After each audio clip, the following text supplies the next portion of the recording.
दोस्तों फ्रोम में अभी तक आप देख चुके हो कि किस तरह वो पीले कपड़े पहने हुए बुढ़ा जिसने जिम को मारा अब वो सोफी बनकर टाउन के अंदर आ चुका है। सब लोग उसका यकीन भी कर लेते हैं, लेकिन अगले ही पल वो अपने नकली बाप को भी मार डालती है। सोफी ने बाहर जाकर कैनी को मारने की कोशिश की, लेकिन कैनी वक्त रहते सोफी को अंदर ले जाता है, जिस वजह से मॉन्स्टर्स हॉस्पिटल के अंदर नहीं आ पाते। यहाँ बॉयड ने एल्जिन को साफ साफ समझा दिया, देखो भाई अगर तुम्हें जिंदा रहना है तो तुम्हें सभी गाँव वालों से झूठ बोलना होगा कि तुम्हें ये चोटें फातिमा को बचाने के लिए आई। अगर नहीं करोगे तो अगले ही पल मैं तुम्हें जान से मार डालूंगा। इधर सभी लोगों को अब सबके सामने जिम की लाश मिलती है, जिसे देखकर तबिथा, ईथन और जूली बहुत ज्यादा टूट जाते हैं। साथ ही साथ एक मैसेज लिख रखा था जिसपे पूरे टाउन वालों का ध्यान चला जाता है। मैसेज में लिखा था, कोई भी जानकारी एक बहुत बड़ी कीमत पे आती है। यहाँ जेड ने सब कुछ बॉयड को एक एक करके बता दिया कि कैसे परसों ही अभी तबिथा को पता चला था कि तबिथा, मैं और विक्टर आपस में किसी न किसी तरह जुड़े हुए हैं, तो हो सकता है इस जानकारी के बदले ही जिम की जान गई हो। यहाँ काफी गुस्से में आने के बाद जूली डोना के लाख मना करने के बावजूद भी रात होने से पहले घर से बाहर चली जाती है, जहाँ उसे ब्रैड मिला,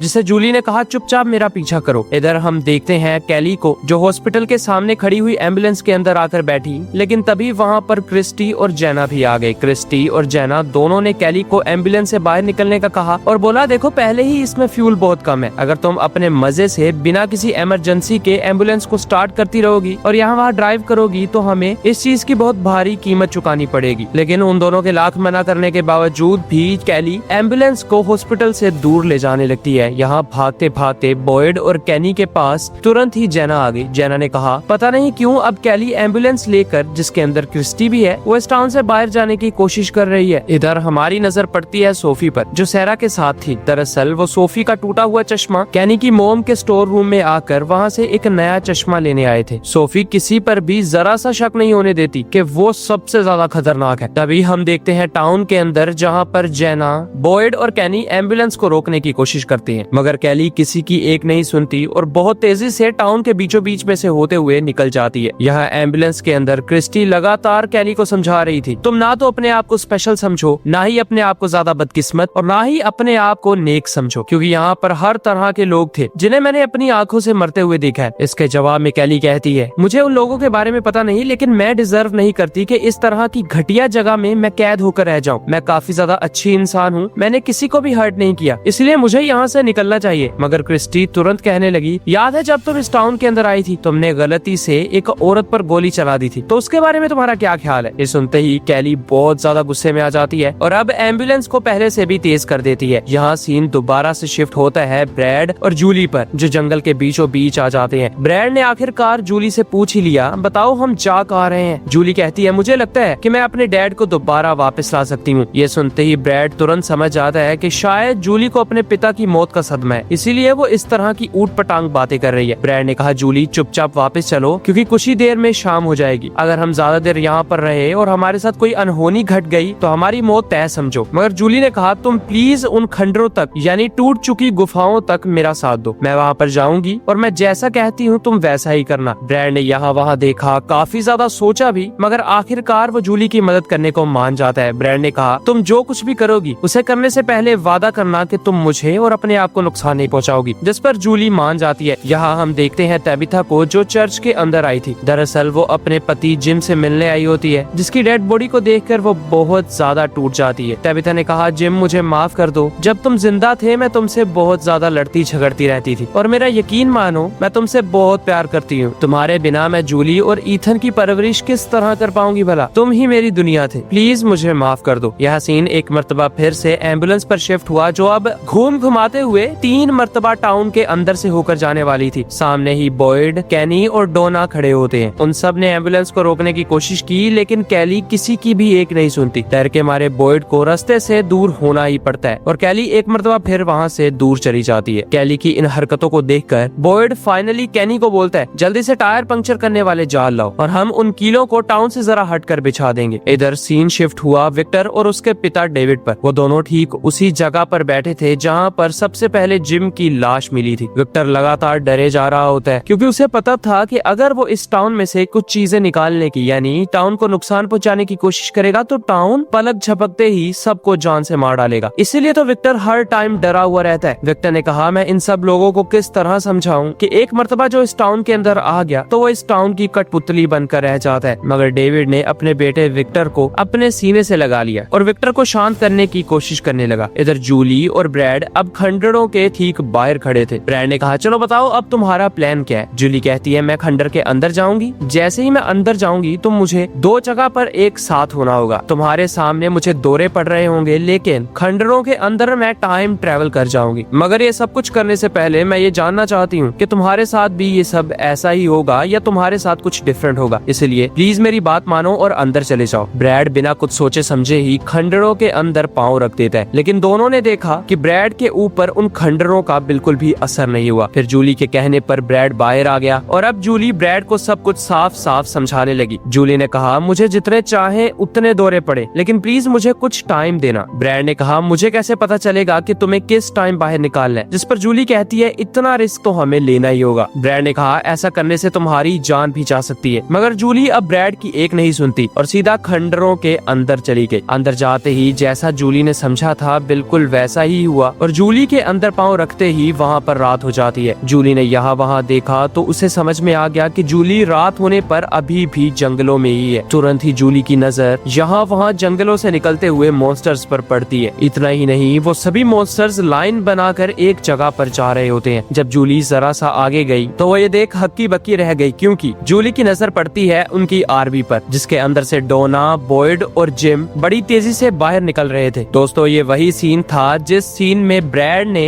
डोना को बांध रखा होता है, लेकिन तभी वहाँ पर बॉयड आया और बॉयड ने सबको फ्री कर दिया। जूली उन सबको आवाज लगाती है, लेकिन कोई भी जूली की एक नहीं सुनता। बॉयड ने मॉन्स्टर्स पर गोली चलाने की कोशिश की, लेकिन एक गोली जूली के पास वाले दरख्त पर जा लगी, लेकिन खुशकिस्मती से जूली को कुछ नहीं होता। तभी एक मॉन्स्टर जूली पर अटैक करता है और यहाँ असली दुनिया में जूली की बॉडी को दौरे पड़ने लगते हैं। ब्रैड भी काफी डरा सहमा हुआ दूर से ही जूली को देख रहा था, क्योंकि जूली ने कहा था मुझे जरा सा टाइम देना, इसीलिए ब्रैड अभी तक जूली के करीब नहीं आता। लेकिन जैसे ही दूसरी दुनिया में मॉन्स्टर्स ने जूली पर अटैक करना शुरू किया कि तभी ब्रैड खुशकिस्मती से जूली की बॉडी को बाहर खींच लेता है और जूली दोबारा से होश में आ गई। जूली लगातार रोने लगी और दोबारा से वापस जाने की कोशिश करती है, मगर इस मर्तबा ब्रैड उसे ऐसा नहीं करने देता। यहाँ सीन शिफ्ट हुआ और हम देखते हैं तबिथा को, जो अब अपने बेटे ईथन के पास आई थी। मगर ऊपर रूम में आने के बाद उसे पता चला कि ईथन तो अपने रूम में है ही नहीं। तबिथा तुरंत ही नीचे आई और डोना से ईथन के बारे में पूछती है, मगर डोना को भी जूली के अलावा ईथन के बारे में कुछ नहीं पता था। तबिथा ये सुनकर बहुत ज्यादा परेशान हो गई, क्योंकि जूली और ईथन दोनों ही शाम होने से पहले घर आ जाने चाहिए, वरना उनकी हालत भी जिम की तरह होगी। जहाँ हम देखते हैं बॉयड, कैनी और जेना को, जिन्होंने अब फाइनली रोड के बीचों बीच नोकीले कांटे बिछा दिए थे। जेना काफी ज्यादा परेशान हो रही थी, इसीलिए कैनी ने बोला, तुम्हें परेशान होने की कोई जरूरत नहीं है, हम सब कुछ संभाल लेंगे। यहाँ एम्बुलेंस के अंदर कैली रोते हुए क्रिस्टी से बोलती है, क्रिस्टी प्लीज मेरी बात सुनो। हम सब लोग अपने अपने बैग पैक करते हैं, जरूरत का सामान लेते हैं, वो 2 कौड़ी के तावीज भी लेते हैं और यहाँ से बाहर निकलने की कोशिश करते हैं। मगर क्रिस्टी ने कहा, तुम में से कोई भी मेरी बात नहीं सुनता। चलो, अगर किसी ने मान भी ली तो याद रहे मैं जिन जिन लोगों को भी जानती हूँ जिन्होंने यहाँ से बाहर निकलने की कोशिश की, वो सब के सब मारे जा चुके हैं। जिम भी मारा गया,